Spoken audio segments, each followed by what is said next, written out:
আসসালামু আলাইকুম, কি অবস্থা সবার? আশা করি সবাই ভালো আছো। এখন আমি তোমাদের রিলেশন সম্পর্কে কিছু তথ্য দিব।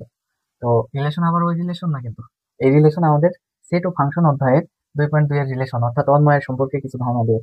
অন্বয় অর্থ রিলেশন বা সম্পর্ক। ঠিক যেমন আমাদের বাংলাদেশের রাজধানী ঢাকা, তো ঢাকার সাথে তাহলে কার সম্পর্ক? বাংলাদেশের সম্পর্ক, তাই না? তাহলে আমরা লিখতে পারি ঢাকার সাথে বাংলাদেশ। বাংলাদেশ, হ্যাঁ। তারপরে আহ ইন্ডিয়া। ইন্ডিয়ার রাজধানী কি? নয়াদিল্লি। আমরা লিখলাম দিল্লি। দিল্লি।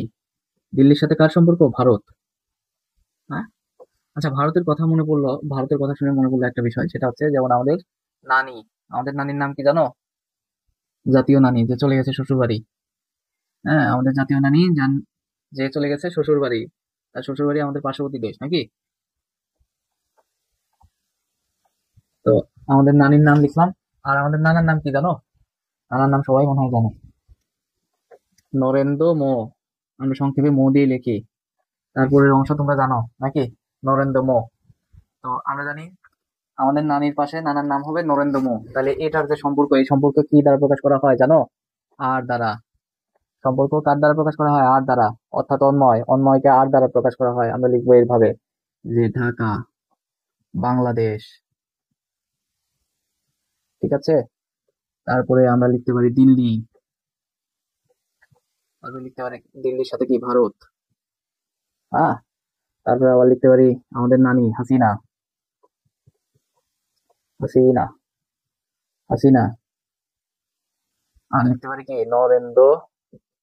নরেন্দ্র ম। নরেন্দ্র ম। ঠিক আছে। তো এই হচ্ছে আমাদের রিলেশন, সেটের রিলেশনকে এভাবে লিখতে হয়। ঠিক আছে। আমি খুবই স্বল্প একটা বিষয় নিয়ে আলোচনা করলাম, আশা করি তোমরা বুঝতে পেরেছো। আমি আরো ডিটেলসে তোমাদের কিছু অঙ্কের মাধ্যমে বুঝিয়েছি। তো আমি তোমাদের যে অঙ্কের মাধ্যমে এই অন্বয়ের যে অঙ্কগুলো আছে, এগুলো আমি তোমাদের লিঙ্কটা কমেন্ট বক্সে দিয়ে দেবো। তোমরা আশা করি কমেন্ট বক্স থেকে তোমরা ভিডিওটা দেখে নিবা, এবং খুব সহজেই তোমরা এই ভিডিওগুলো দেখে এই অধ্যায়ের যে অঙ্কগুলো আছে, অর্থাৎ তোমাদের 2.2 এর যে অঙ্কগুলো আছে, খুব সহজে পারবা। আজকের মতো এখানেই শেষ। আল্লাহ হাফেজ।